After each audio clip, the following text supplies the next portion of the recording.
Good morning and afternoon, everyone. I am Leong Yu Ken, and these are my team members Sean Wan Ruyan, Cha Yi Han, Chia Yu Jun, Mohammad Muhi Syed, and Ui Zhejiang. In today's presentation, we will be focusing on our comprehensive analysis of River Green Industries, a Malaysian based major supplier of industrial solvents. River Green is currently dealing with a series of financial and ethical challenges resulting from its past misconduct in both environmental and labor practices. These problems have triggered regulatory reforms, pressuring its profitability and cash flow position alongside reputational risk and prior misconduct. This is our agenda for today. Since we have covered on the introduction and brief overview part, our presentation will proceed to cover the next four key areas, which are the company's financial viability through break-even and CVP analysis of cash flow stability in the coming years, ethical reflections alongside with its long-term strategy, and conclusion last. Now let's begin by diving into the financial analysis. As shown, the break-even volume after compliance cost is 1.85 million units, while the current sales volume is 1.6 million units, a shortfall of 250,000 units. This indicates the company cannot cover total fixed costs and variable costs, posing a risk to financial viability. CVP analysis shows that even small changes in cost structure or volume can significantly impact profits, reinforcing the need to manage costs and sales closely. Now, we will look at the cost recovery strategy analysis. We have scenario A, which is increasing the price by 50 cents per unit. Increasing the price leads to a lower break-even volume from 1.85 million to approximately 1.64 million units. This is close to our current average sales of 1.6 million units. With just an additional 44,445 units sold, we can actually break even and avoid losses. The price increase may be accepted by customers, especially if it's tied to ethical improvements and better compliance with safety standards. However, there are risks. If the customers are price sensitive or the company competes based on low prices, this strategy may backfire. A price increase may lead to a drop in demand, reducing revenue and market share. And if we don't sell the extra 44,445 units, we risk a 200,000 ringgit loss. There are also reputational risks. The company is essentially trying to increase prices without visible improvements in product quality. Therefore, customers may feel dissatisfied. Given the current controversies, raising prices without transparent justification could further damage the company's reputation. Now, let's look at scenario B, which is increasing sales volume by 10% without changing the price. This will boost our volume to 1.76 million units, which brings us closer to the break-even point of 1.85 million units. This would also lower our fixed cost per unit from 4 ringgit and 63 cents to 4 ringgit and 20 cents. Besides, demand may rise naturally due to ethical reforms. This approach is really good if our customers are price sensitive. However, there are also some risks. To support higher sales, we'll need to expand production, logistics, and marketing. This could mean increased fixed costs for facility upgrades, advertising, and possibly storing unsold inventory. Even with the 10% increase in volume, we still face a loss of 360,000 ringgit, and reaching the break-even point will require an additional 90,000 units, which can be a tough target to achieve. Finally, let's move on to non-financial risks. Higher production can strain our workforce and supply chain. Overworking employees may violate new safety and labor regulations, which worsens the reputation of the company. Suppliers might struggle to meet higher demand, and storage and transportation systems could also become overwhelmed. Faster production could compromise product quality and customer service, which leads to customer dissatisfaction. In 2025, we expect a cash shortfall of around 200,000 ringgit. This is mainly driven by an 18% increase in compliance-related costs, partially wastewater management, wage adjustment, and safety upgrades. While this presents a challenge, we also have a 2 million ringgit surplus in 2024 that can be used strategically to offset the impact if allocated efficiently. To manage the shortfall, we proposed short-term financing options or spreading out major expenses to reduce immediate pressure on cash flow. In 2026, the situation is expected to worsen. The projected deficit is approximately 856,800 ringgit, caused by continued compliance cost and 2% decline in revenue. Without proper action, this could lead to serious liquidity risk, impacting payroll, supplier payment, and daily operation. In 2027, we anticipate a partial recovery with a project surplus of 254,184. This is largely due to renewed public trust and business stabilization. However, the combined deficit from 2025 and 2026 would still total over 1 million. First, secure short-term funding through tools like bank overdraft, ESG-linked loans, and government sustainability grants. This can help cover the 1.05 million ringgit cumulative deficit. Second, manage compliance costs more strategically by prioritizing essential upgrades and pacing in wages increases. This approach smooths out cash outflows, especially in 2025.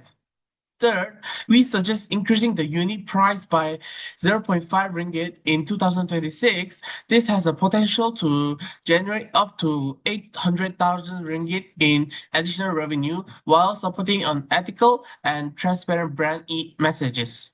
Fourth, we recommend forming partnership with NGO and ESG certifier. These alliances can open doors to co-founded sustainability projects and strengthen our public image.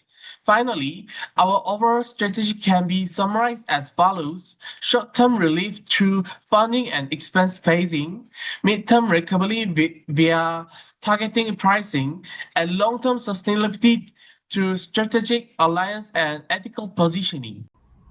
With that said, River Green's financial difficulties reflect deeper ethical failures. First, River Green's dumping of untreated waste into the Parit Mahang River reflects a clear failure in environmental stewardship. This hurt its brand credibility, making it harder to access ESG-linked loans and increased reliance on costly short-term borrowing, which worsens liquidity. According to our CP analysis, even with a 50-cent price increase, the company still recorded a 200,000 ringgit deficit, showing limited financial capacity to absorb additional strain. Furthermore, the violation of labor rights through underpayment and unsafe working conditions highlights the instability of the company's internal culture. This increases the likelihood of trade union intervention, leading to labor disputes due to lower employee morale, which increases absenteeism and training costs. The rise in variable costs will result in lower contribution margin, as only a smaller portion of 1 ringgit sales is available to cover fixed costs and contribute to net profit. Besides that, River Green's failure to acknowledge the breach loss reveals underlying issues in governance oversight and risk management. This reduces stakeholders' trust, increasing public skepticism. For example, lowered investors' confidence can raise capital costs due to higher perceived risk, as investors demand higher returns on equity. This leads to higher outflows as reflected in the 2% inflow decline in 2026. Together, these ethical misconducts created both financial instability and reputational damage, reinforcing corporate ethics. If River Green profit is prioritized over sustained reform, it risks serious long-term consequences. Valuing financial gain over sustainable change causes significant ethical risks, including internal confusion, poor ethical decision-making, and undermine leadership integrity in the absence of clear organizational goals with River Green. Our CVP analysis revealed that despite the 0.5 ringgit increase in price and 10% sales growth, the company still experienced loss, proving that profitability cannot be achieved through pricing or volume changes alone, instead through responsible management practice.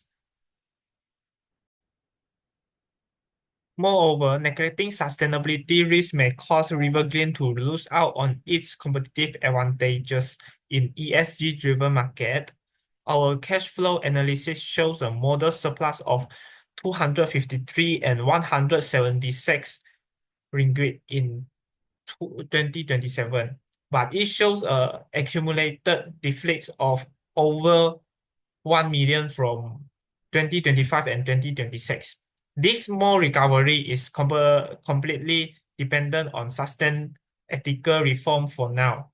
Consequently, poor alignment with ESG principles over time may jeopardize partnerships, restrict green financing opportunities, of which is vital in sustained market resilience. Delaying environmental upgrades and labor reforms in favor of cost-cutting signals a serious ethical risk, perceiving compliance efforts as performative rather than committed. Based on our break-even analysis, reducing the 1.4 million ringgit in added fixed cost after compliance costs would hinder ethical advancement and decrease the BEP by 350,000 units. In the long run, such action exposes River Green to stricter regulation and growth stagnation. Moving on, to balance financial recovery with responsibility, Rivergreen must incorporate ethics into its business model with different business strategies. One key strategy is to align product differentiation with responsible management practices. By offering eco-friendly products while upholding transparency, fair labor, and environmental care, Rivergreen can rebuild its reputation and appeal to eco-conscious customers. This approach supports value-based pricing as shown in our CVP analysis. An RM.50 price increase reduced the break-even volume by over 200,000 units. This strengthens the company's competitive edge without needing immediate expansion in sales volume. Another strategy is to invest in ethics-driven innovation, such as green technologies and energy-efficient operations. These initiatives reduce CO2 emissions and lower risks like eutrophication and acidification. Over time, they also reduce operating expenses, improving employee health and cutting variable costs. For example, an RM.80 reduction in VC per unit raises the contribution margin by the same amount, lowering the break-even volume from 1.85 million to 1.54 million units. This helps Rivergreen recover fixed costs more efficiently and strengthens the long-term financial resilience. Finally, Rivergreen should also introduce long-term ethical key performance indicators, also known as KPIs. For instance, 100% compliance with given labor hours and zero violations of untreated wastewater dumping, tied with measurable financial outcomes such as financing opportunities like flexible repayment schedules and low interest rates. This could offset the RM200,000 cash shortage in 2025, reducing cash outflows, which allows the company to reallocate funds towards ESG priorities. In conclusion, River Green Industries is facing the tough finance transition with an aim to restore its reputation and adhere to ethical standards. The break-even and CVP analysis reveal that existing operations are unsustainable in the long term without strategic reform amid forecasted losses and negative cash flow through 2026.